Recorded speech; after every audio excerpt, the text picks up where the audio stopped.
Hello everyone, welcome to my channel. ഇന്നത്തെ റെസിപ്പിയിൽ ഞാൻ കാണിക്കുന്നത് ഒരു ബട്ടർ കേക്കാണ്. ബട്ടർ കേക്ക് എന്ന് പറയുമ്പോൾ പെട്ടെന്ന് എല്ലാവരും ഓർക്കും ഒരു ഡ്രൈ കേക്ക് ആണല്ലോ എന്നാണ്. ഡ്രൈ കേക്കല്ല, ഇത് നല്ല സോഫ്റ്റ് ആൻഡ് മോയിസ്റ്റ് ആയിട്ടുള്ളൊരു കേക്കാണ്. വലിയവർക്കും കുട്ടികൾക്കും ഒക്കെ ഒരുപോലെ ഇഷ്ടപ്പെടും. ഞാനിതിനകത്ത് ചോക്ലേറ്റ് റൈസസും കൂടെ ആഡ് ചെയ്തിട്ടുണ്ട്. അപ്പോൾ കുട്ടികൾക്ക് ഒത്തിരി ഇഷ്ടപ്പെടും. അപ്പോൾ നമുക്ക് ഈ റെസിപ്പി എങ്ങനെയാണ് ചെയ്യുന്നതെന്ന് നോക്കാം. നമ്മൾ ആദ്യം ഡ്രൈ ഇൻഗ്രീഡിയൻസ് ആണ് എടുക്കുന്നത്. മൈദ ഞാനൊരു 1 and 1/8 കപ്പ് എടുത്തിട്ടുണ്ട്.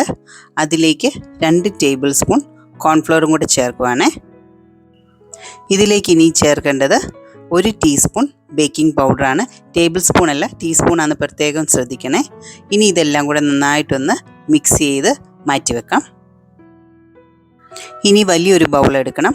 അതിലേക്ക് ഞാൻ 1 കപ്പ് പൊടിച്ച പഞ്ചസാര ചേർക്കുന്നുണ്ട്. ഞാൻ എപ്പോഴും കേക്കിന് പൊടിച്ച പഞ്ചസാരയാണ് യൂസ് ചെയ്യുന്നത്. അതാകുമ്പോൾ നമുക്ക് അതിനെ ഒന്ന് ബീറ്റ് ചെയ്ത് പെട്ടെന്ന് എടുക്കാൻ പറ്റും. അതിലേക്ക് ഞാൻ ഉപ്പില്ലാത്ത ബട്ടർ 170 ഗ്രാം എടുത്തിട്ടുണ്ട്. ഇനി ഇത് രണ്ടും കൂടെ നന്നായിട്ടൊന്ന് ബീറ്റ് ചെയ്യണം. നല്ല ഫ്ലഫി ആക്കി, ഒരു ലൈറ്റ് യെല്ലോ കളറിൽ വരുന്ന പോലെ നമ്മൾ ഫ്ലഫി ആക്കി എടുക്കണം. നിങ്ങൾക്ക് ഹാൻഡ് ബീറ്റർ ഇല്ലെങ്കിൽ വിസ്ക് ഉണ്ടായിരിക്കുമല്ലോ, ആ വിസ്ക് വെച്ച് അടിച്ചിങ്ങനെ എടുത്താലും മതി. ഇനി അടുത്തത് മുട്ടയാണ് ആഡ് ചെയ്യേണ്ടത്. പക്ഷേ അതിന് മുമ്പ് ഞാൻ 1 ടീസ്പൂൺ വെനില എസൻസ് ചേർക്കുന്നുണ്ട്. നമ്മൾ മുട്ട ആഡ് ചെയ്യുന്നതിന് എപ്പോഴും മുമ്പ് വെനില എസൻസ് ചേർക്കുവാണെങ്കിൽ ആ മുട്ടയുടെ മണം കുറഞ്ഞു കിട്ടും. അതിലേക്ക് ഞാൻ ഉപ്പൊരു 1/4 ടീസ്പൂണും കൂടി ഇട്ടിട്ടുണ്ട്. ഇത് നല്ലപോലെ ഒന്ന് ബീറ്റ് ചെയ്തെടുക്കണം. ഇനി നമ്മൾ മുട്ട ഓരോന്നായിട്ട് ആഡ് ചെയ്യാൻ പോവാണേ. നമ്മൾ ബട്ടർ കേക്ക് ചെയ്യുമ്പോൾ എപ്പോഴും ശ്രദ്ധിക്കേണ്ടത് മുട്ട ഓരോന്നോരോന്നായിട്ട് വേണം അടിച്ച് പതപ്പിക്കാൻ. നല്ല ഫ്ലഫി ആക്കിയിട്ട് വേണം അടുത്ത മുട്ട ആഡ് ചെയ്യാൻ. ഞാനിതിൽ 3 മുട്ട എടുത്തിട്ടുണ്ട്. ഓരോന്നോരോന്ന് വീതം നമ്മൾക്കിനി അടിച്ച് നല്ല ഫ്ലഫി ആക്കി എടുക്കാം.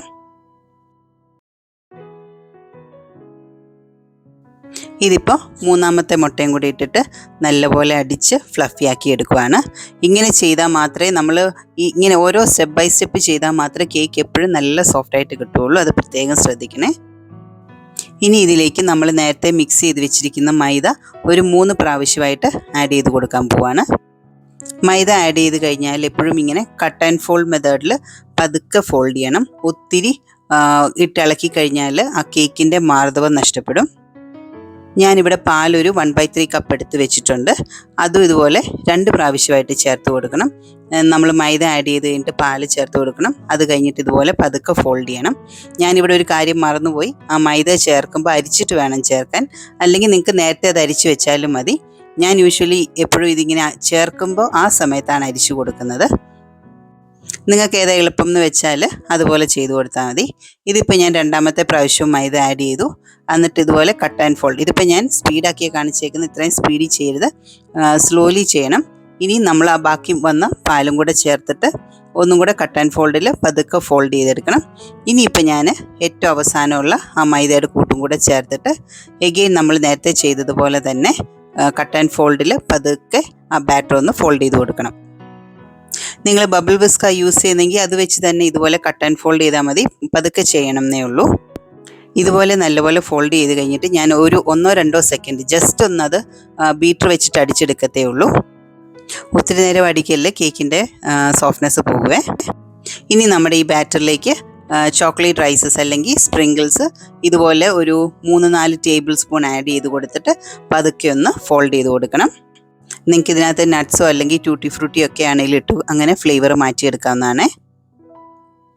ഞാനൊരു 7 ഇഞ്ചിൻ്റെ ലോഫ് പാൻ എടുത്തിട്ടുണ്ട്.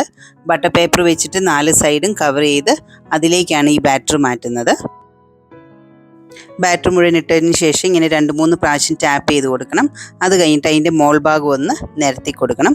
ഞാനൊരു ഇത് കണ്ട ആ നൈഫയിൽ കുറച്ച് ബട്ടർ എടുത്തിട്ട് ഇങ്ങനെ ഒരു വര വരയ്ക്കുന്നുണ്ട്. നമ്മളെപ്പോഴും ഒരു ടീ കേക്കിന് ആ ഒരു വിള്ളൽ നടുക്ക് വരുന്നതാണ് ടീ കേക്ക് കാണാൻ എപ്പോഴും ഭംഗിയുള്ളത്. ഞാൻ അവൻ 170 ഡിഗ്രി സെൽഷ്യസിൽ ഒരു 5 മിനിറ്റ് പ്രീ ഹീറ്റ് ചെയ്തിട്ടുണ്ട്.